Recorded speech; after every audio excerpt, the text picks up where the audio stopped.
우리 이번 주 암송 구절 히브리서 4장 16절 말씀, 그러므로 우리는 긍휼하심을 받고, 우리 함께 암송해 보실까요? 시작.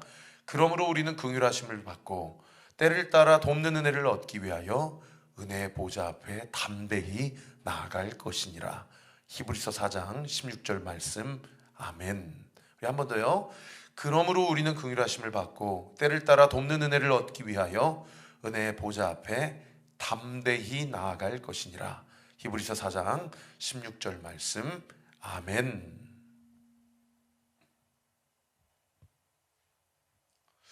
자, 오늘 본문은 호세아서 13장 전체 본문인데요, 호세아서가 14장까지 있으니까 이제 내일 본문까지 우리가 함께 살펴보고 수요일부터는 하박국서로 이제 넘어가게 됩니다. 여러분, 오늘 본문인 호세아서 13장에도 범죄한 이스라엘을 향한 하나님의 경고의 메시지, 그리고 그 경고의 메시지 앞에 회개하고 돌이켰을 때 하나님께서 어떤 은혜를 주실런지 이 말씀을 기록해 놓고 있는 그런 본문이라고 보시면 되겠습니다. 자, 오늘 본문에서 범죄한 이스라엘을 5가지로 하나님께서 지적을 하고 계시는데요, 먼저 1절 말씀 같이 한번 읽어볼까요? 시작. 에브라임이 말을 하면 사람들이 떨었도다. 그가 이스라엘 중에서 자기를 높이더니 바알로 말미암아 범죄함으로 망하였거늘. 여기 에브라임은 북이스라엘 10지파 중에 대표 지파거든요. 여로보암이라는 북이스라엘 초대 왕이 이 에브라임 지파 출신이었기 때문에, 에브라임이라고 지금 1절 말씀에 이야기하고 있는 것은 단순히 에브라임 지파 한 지파를 이야기하는 것이 아니고 북이스라엘 전체를 이야기하는 그런 호칭이라고 이해하시면 되겠습니다.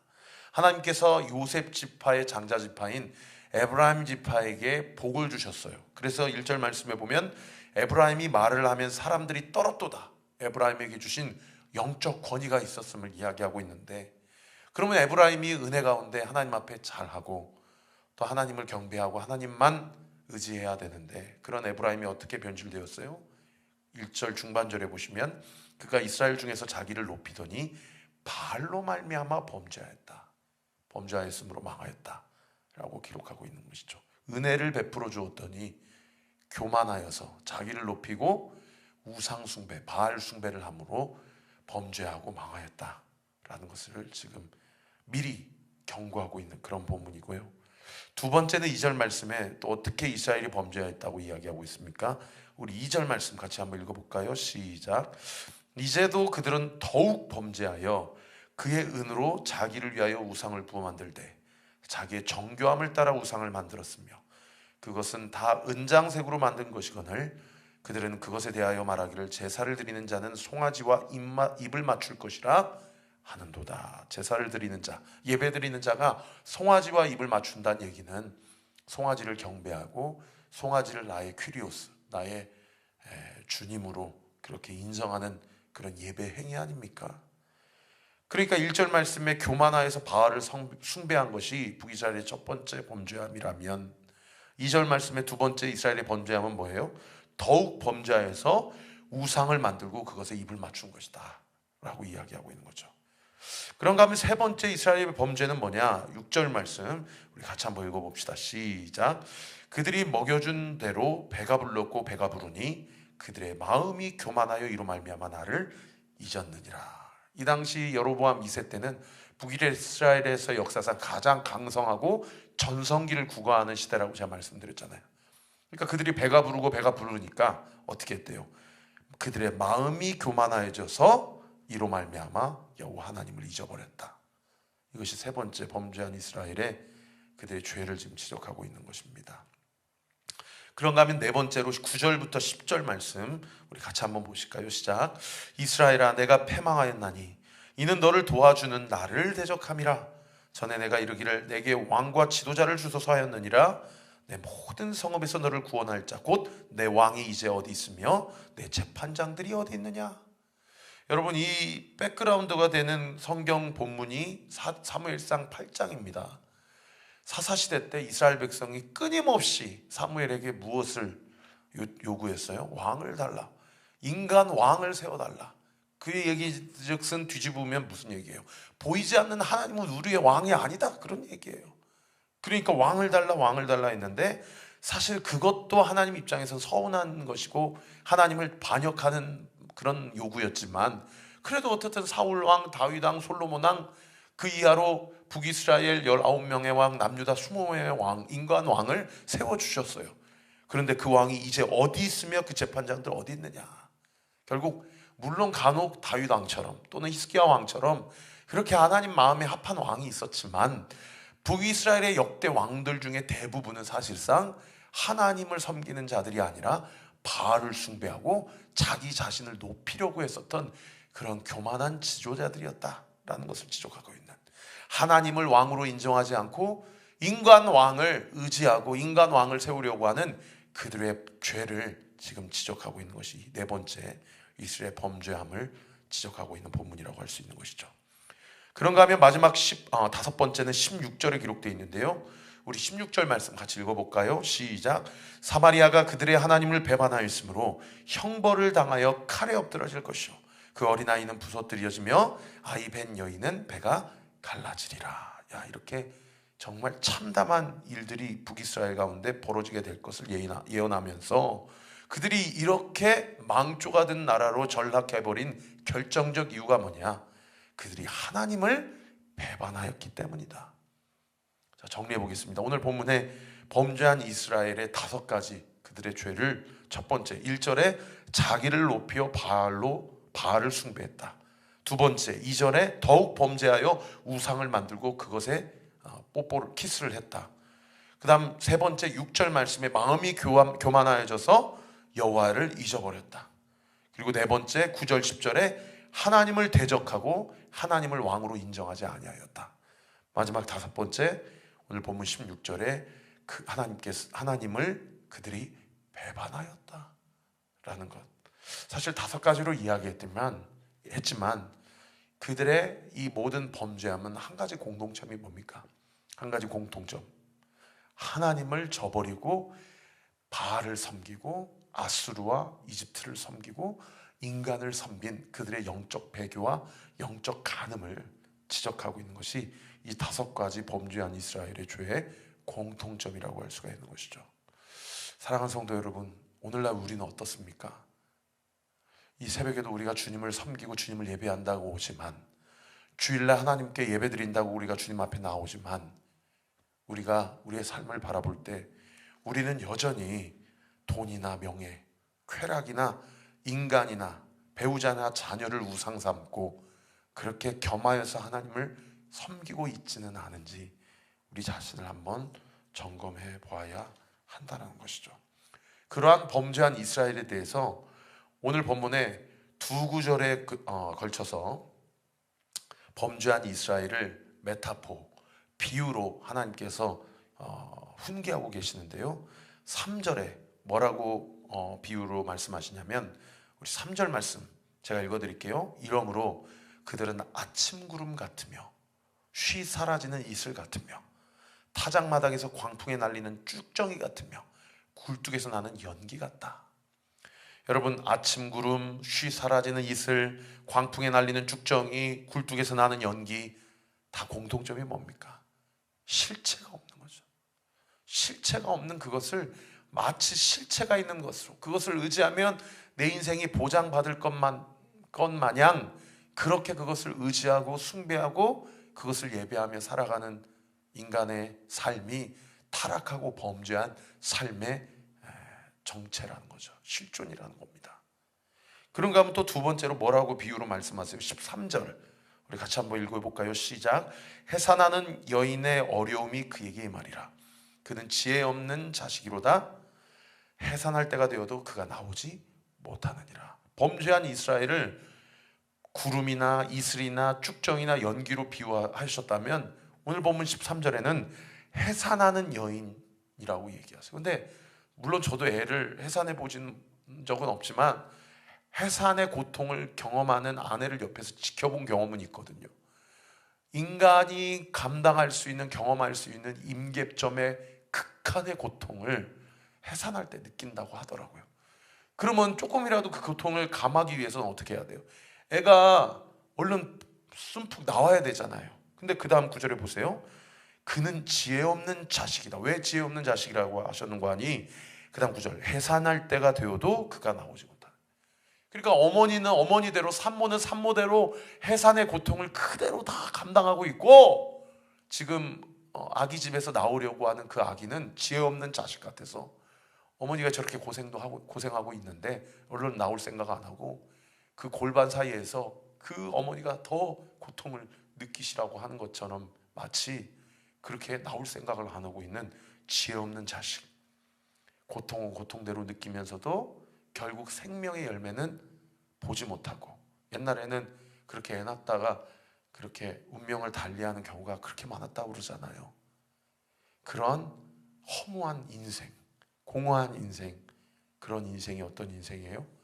하나님을 떠나 바알을 숭배하고 아수르와 이집트를 의지하는 이 시대, 여전히 돈과 명예와 쾌락과 자기의 욕심을 온전히 관철시키려고 하는 거기에 혈안이 빠진 자들의 인생의 결론이 얼마나 허무맹랑한 것으로 그렇게 점철될 수밖에 없는지를 경고하고 있는 그런 본문이라고 할 수가 있는 것이죠. 자, 이렇게 구름 같다, 이슬 같다, 쭉정이 같다, 연기 같다, 해산하는 여인 같지만 전혀 생명을 보지 못하고 그 자식도 지혜 없는 자식이어서 나올 생각을 안 하는 그런 이스라엘에 대해서, 그렇게 비유를 통해서 이스라엘을 지적하신 하나님께서 그 이스라엘을 심판하시는 하나님에 대해서도 비유를 통해서 말씀하세요.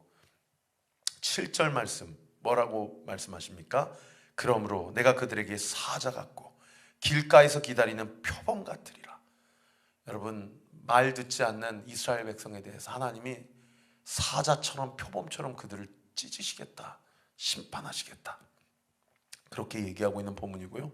8절에는 또 내가 새끼 잃은 곰같이 그들을 만나 그의 염통 커프를 찢고 거기서 암사자같이 그들을 삼키리라. 들짐승이 그들을 찢으리라.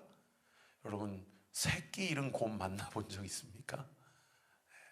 여러분, 새끼 잃은 곰 만나면 큰일 납니다. 그냥 자비가 없죠. 다 찢어 죽임을 당할 수밖에 없는 거잖아요.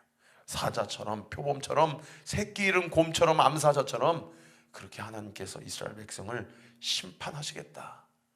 여러분, 이런 말씀 하나님께서 이스라엘 백성 겁주려고 하시는 말씀입니까? 아니면 실제로 그런 심판을 받을 테니 각오해라는 말씀입니까? 아니면 이렇게 하나님 앞에 혼나기 전에 지금이라도 회개하고 돌아오라 라는 말씀을 하고 싶은 겁니까? 여러분, 지금이라도 회개하고 돌아오라고 말씀하고 싶으신 것이죠.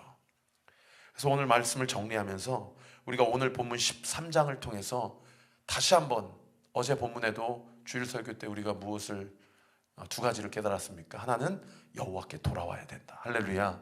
두 번째는 뭐였어요?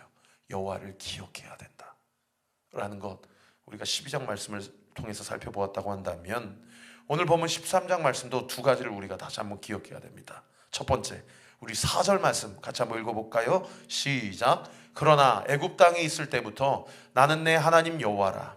나 밖에는 내가 다른 신을 알지 말 것이라. 나 외에는 구원자가 없느니라. 할렐루야.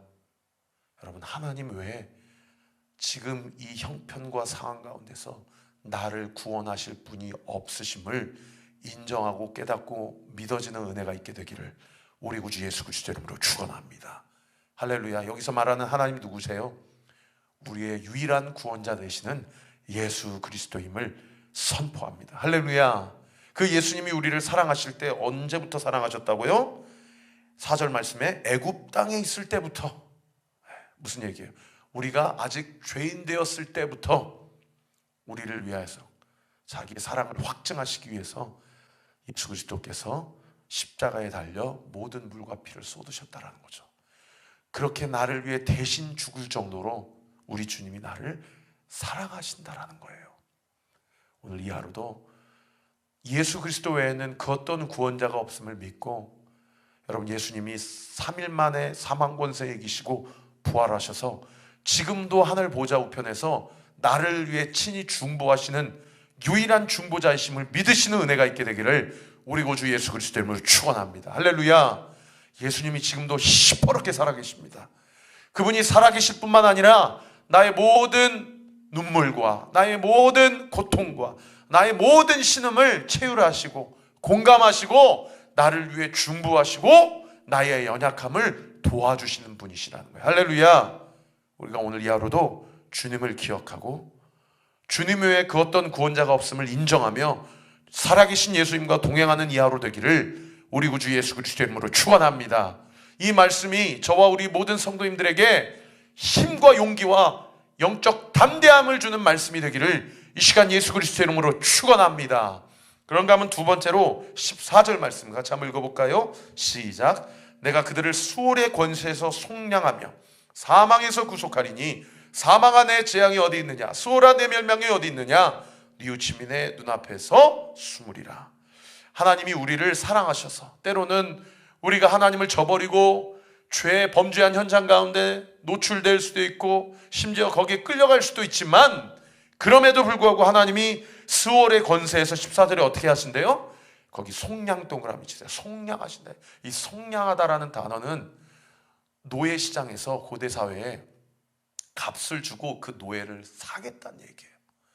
죄의 노예인 나를 하나님께서 예수 그리스도라는 값을 치르고 나를 그 죄의 노예에서 의의 노예로, 의의 종으로 우리를 사셨다는 거예요. 할렐루야. 그리고 어떻게 하신대요? 그 다음 9절. 사망에서 구속하리니, 죽음에서, 지옥에서, 영벌에서, 무저갱에서 우리를 건져내신다라는 겁니다. 할렐루야. 오늘 이 하루도 속량의 은혜, 구원의 은혜가 이미 나에게 부어졌음을 믿고 그 속량의 은혜, 구원의 은혜가 나뿐만 아니라 우리 남편과 아내에게, 우리 자녀들에게, 우리 부모님에게, 우리 성도들에게, 내가 오늘 만나는 모든 관계 가운데에서 나를 통하여 그 예수 그리스도의 속량과 구원의 은혜와 은총이 우리 사랑하는 성도들의 삶을 통하여 그들에게 온전히 흘러가는 그 나를 모든 죄에서 속량하신 값을 치르신 그 예수 그리스도의 은혜와 십자가의 공로를 믿고 오늘도 이 아침에 그리스도와 동행하고 그리스도와 함께하고 그리스도와 함께 살아가는 저와 우리 모든 온리교회 성도들 되시기를 우리 구주 예수 그리스도의 이름으로 축원합니다. 축원합니다. 축원합니다. 기도하겠습니다. 아버지 하나님 감사합니다. 오직 예수 그리스도 밖에는 나에게 구원자가 없음을 이 시간 이 아침에 정직하게 고백합니다. 인정합니다. 오직 예수 그리스도만이 나를 구원하시고 나를 속량하셨다는 사실을 오늘 이 말씀을 믿음으로 취하고 세상 한복판에서 말씀 앞에 순종함으로 그 무엇도 그 누구도 두려워하지 않고 염려하지 않고 주님이 나와 함께 하신다.